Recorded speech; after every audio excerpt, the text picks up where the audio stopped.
RealAgriculture.com presents Under the Microscope with BioVision Seed Labs.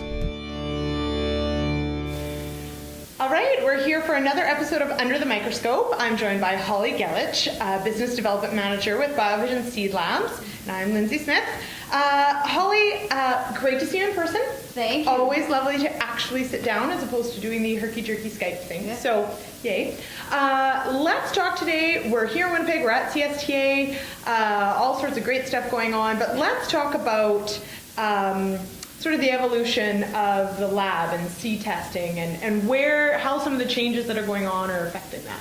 Oh, absolutely. There's so much going on in the agriculture industry that are affecting seed labs, how they're going to function, where they're going to go in the future. So let's talk about 3 or 4 of those things that are going to impact what seed laboratories do in the future. All right. So first of all, today at CSTA, there's a lot of talk on how CFIA is changing, how they're moving away from a lot of the prior service deliveries. So that's where I see, from a laboratory perspective, a lot of opportunity. So there's been discussions about crop inspection. So that's one that's Reality 2014 in the field. That's something that BioVision is going to be partaking in. Other areas where I see is CFIA will be exiting some other analytical services that they offer in the next 5 years. That's something that I forecast, and that's where seed laboratories will be able to step in and provide that service to the seed industry.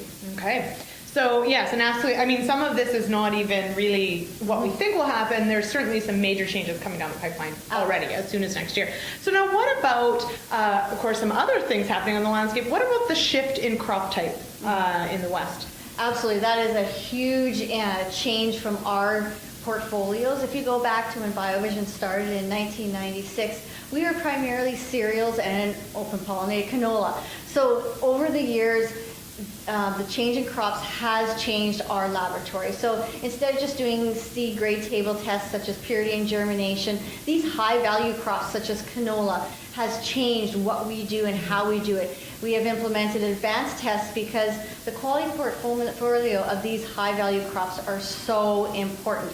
So we've seen it in soybeans too, away from just grade tables to more advanced tests as well, accelerated aging, herbicide tolerance testing.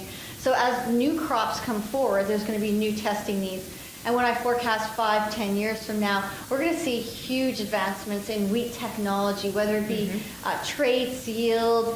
There's going to be a lot of things going on. So what I forecast is we're going to see a whole new sweep of testing in the wheat portfolio going forward. So we're very excited on that. We've been through canola and soybeans, and now I expect that in wheat as well. Okay, and so of course with that sort of shift, also comes changes on the lab side, on the innovation side. How does the lab sort of continue to evolve and change within that landscape? Well, we basically look at what are the current needs as well as what are the future needs. So we take a look at, are there tests out there that are going to give a comprehensive look for their quality management system? It may be in other crops. So bring tests from one crop into another crop. That's always the first step.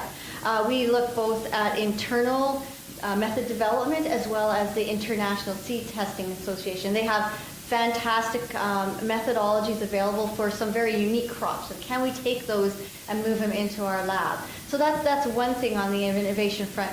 The other thing is turnaround times. What can we do to increase the turnaround time? Is it implementing new procedures? Is it bringing in new instrumentation that can do it faster than, say our analysts or humans can do? So we're looking at various stages of innovation in a turnaround as well as new test development. And where do you see, you also mentioned just before we started rolling, partnerships. What's that all about?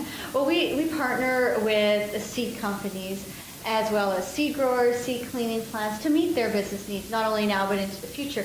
So we are looking at partnering with potentially new clients out there, which very much excites us, and moving beyond just the seed industry into crop protection industry, R&D. There's a lot of changes going on in the whole varietal registration system as well. So there's going to be lots of unique opportunities for seed labs going forward. Yeah, certainly the role starts to evolve along with it, right? Not just about purity, germ, that sort of stuff goes far beyond. So great. Okay, well, we look forward to seeing kind of how some of these are very near term, some of these are a little longer term, so we'll keep tabs on it. So thanks so much, Holly. Thank you, Lyndsey.